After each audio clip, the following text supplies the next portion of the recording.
This channel does not promote any violent, harmful, or illegal activities. All content provided by this channel is meant for an educational purpose only. আরো একবার ময়নাগুড়ির ছবি আপনাদের দেখাবো, কারণ এই মুহূর্তে ময়নাগুড়ি রণক্ষেত্র, কারণ নাবালিকার শ্লীলতাহানির অভিযোগ, আর এই অভিযোগকে ঘিরে একেবারে রণক্ষেত্র চেহারা। ময়নাগুড়ির পথ অবরোধ করে বিক্ষোভ উত্তেজিত জনতার।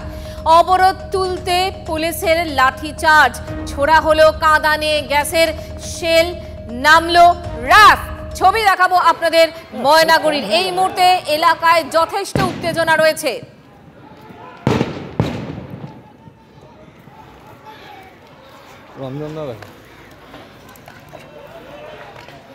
রাস্তায় অবরোধ করে উত্তেজিত জনতার বিক্ষোভ, এবং সেই বিক্ষোভকারীদের হঠাতে গিয়েই পুলিশের টিয়ার গ্যাস।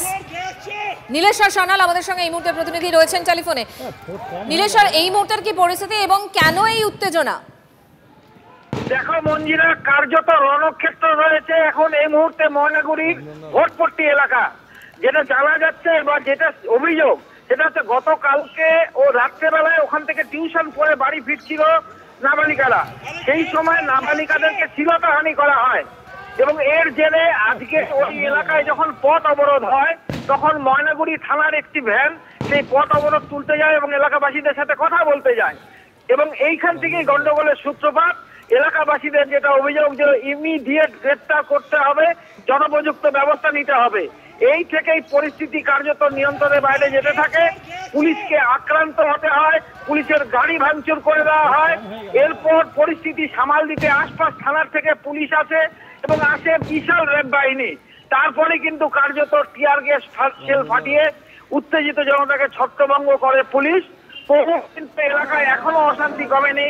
কার্যত গোটা এলাকা কিন্তু হয়ে রয়েছে বলা যায় মঞ্জিরা। নীলেশ্বর, যে কথা তুমি বললে পুলিশের ওপর ক্ষোভ, কিন্তু এই ক্ষোভের কারণ কি? পুলিশের ওপর বিক্ষোভের কারণ যেটা জানা যাচ্ছে যে পুলিশকে বলেছে মুহূর্তেই গ্রেফতার করতে হবে। পুলিশের যেটা বক্তব্য যে একটা ঘটনা যখন ঘটেছে নিশ্চয়ই ব্যবস্থা নেওয়া হবে, কিন্তু এলাকাবাসীরা কোনো ঘটনা মানে কথা শুনতে রাজি না। যে তাদের বক্তব্য এক্ষুনি গ্রেফতার করতে হবে, এক্ষুনি শাস্তি দিতে হবে, এমনটাই অভিযোগ। নীলেশ্বর, যাদের বিরুদ্ধে অভিযোগ তাদের সম্পর্কে কিছু জানতে পারছো? কারা এরা? না না, এখনো কিন্তু কোনো লিখিত অভিযোগ দায়ের হয়নি ময়নাগুড়ি থানাতে, সুতরাং এই ব্যাপারে বিস্তারিত কিছু জানা যাচ্ছে না। কিন্তু এই ঘটনাকে কেন্দ্র করে পরিস্থিতি কিন্তু একেবারেই রণক্ষেত্র, যার ফলে পুলিশ এক প্রকার বাধ্য হয়েছে ওখানে টিয়ার গ্যাস শেল ফাটাতে, এবং বেশ কিছু পুলিশ কর্মী ওখানে আহত হয়েছে, এমনটাই কিন্তু খবর পাওয়া যাচ্ছে মঞ্জিরা। না নীলেশ্বর, দেখো, যদি কোনো লিখিত অভিযোগ দায়ের করা নাই হয়ে থাকে তাহলে পুলিশ ধরবে কাকে?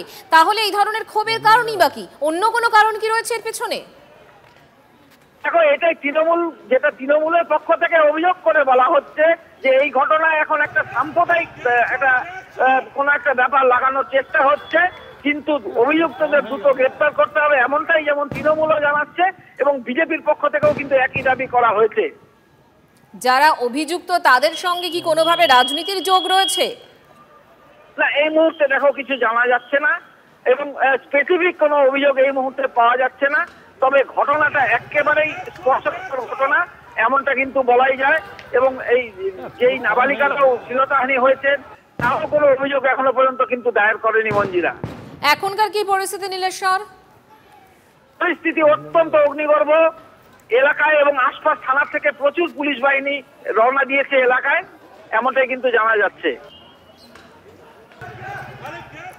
নীলেশ্বর, পরিস্থিতিকে নজর রাখো। এই মুহূর্তে ময়নাগুড়ি রীতিমতো উত্তপ্ত, পুলিশ জনতা খণ্ডযুদ্ধ। এক নাবালিকাকে শ্লীলতাহানির অভিযোগ, সেই অভিযোগকে সামনে রেখেই এই মুহূর্তে রণক্ষেত্র ময়নাগুড়ি।